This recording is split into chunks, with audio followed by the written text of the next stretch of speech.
비극의 땅 시리아에 또 한 번의 절망이 찾아왔습니다.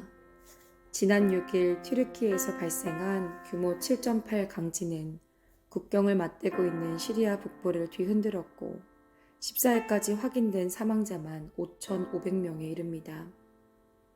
하지만 세계보건기구는 이보다 최소 9,000명이 숨졌고 잔해 더미에 묻힌 실종자까지 고려하면 희생자는 더욱 늘어날 전망이라고 밝혔습니다.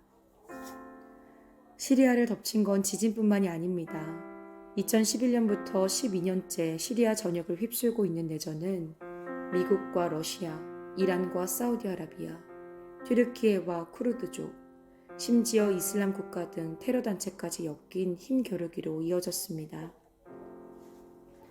여기에 바샤르 알 아사드 대통령의 포갑 정치와 경기 침체, 난민 문제 등 세상의 어두운 면모를 모두 갖춘 불행의 종합 세트로 불리는 곳이 바로 시리아입니다.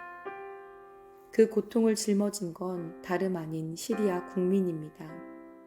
내전과 지진으로 삶의 터전을 잃어버린 시리아인들은 구호 물품을 받는 통로가 정부에 의해 제한되어 있고 외교적 이유로 각국 구조대의 손길 또한 미치지 못해 구조 작업이 쉽지 않은 상황입니다.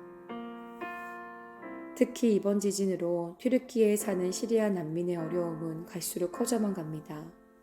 시리아 난민 발생 초기에는 튀르키예 정부의 개방 정책으로 지원을 받아 새로운 거처를 마련할 수 있었지만 코로나19 팬데믹을 거치며 튀르키예 경제가 급격히 무너지면서 난민들은 차별과 맞서야 했습니다.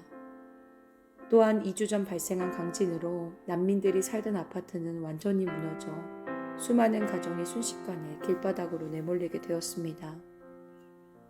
재난 앞에서 시리아 난민들을 향한 혐오와 차별이 갈수록 심해지면서 실제로 일부 튀르키예 주민들은 시리아인들이 시신에서 보석을 약탈하거나 훔쳤다는 근거 없는 비난을 퍼뜨리며 차별을 부추기기도 합니다. 땅에 소망을 잃은 시리아 난민들은 최근 수년간 예수님께로 강력하게 돌아오고 있습니다. 난민들을 섬기는 교회로부터 놀라운 부흥의 소식들이 들려오고 있습니다. 스스로는 난민이 아닌 선교사라 고백하는 시리아의 미래 세대가 뜨겁게 일어나는 부흥의 때입니다. 내전과 지진으로 피해를 겪으며 난민의 삶 속에서도 마음의 아픔과 고통을 받고 있는 시리아 민족들에게 차별이 없으신 하나님의 위로와 말씀이 더욱 강권적으로 임해야 합니다. 지금도 살아 역사하시는 하나님의 능력과 도우심이 임하고 턱없이 부족한 구조장비와 인력이 채워지며 교회들의 돕는 손길을 통해 복음과 생명을 얻는 시리아 민족이 될 수 있도록 온 세계 교회가 기도로 힘써 나아가야 할 때입니다. 이것이 애굽 땅에서 만군의 여호와를 위하여 징조와 증거가 되리니 이는 그들이 그 압박하는 자들로 말미암아 여호와께 부르짖겠고 여호와께서는 그들에게 한 구원자이자 보호자를 보내사 그들을 건지실 것입니다. 아멘. 함께 시리아를 위해서 기도합시다.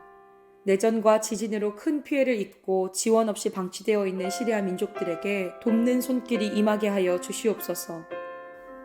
하나님을 신뢰하며 나아가는 시리아 내 그리스도인들을 붙들어 주셔서 시리아 가운데 생명구원의 역사가 임하게 하여 주시옵소서.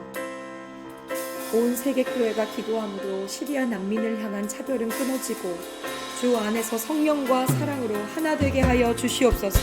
함께 기도합시다.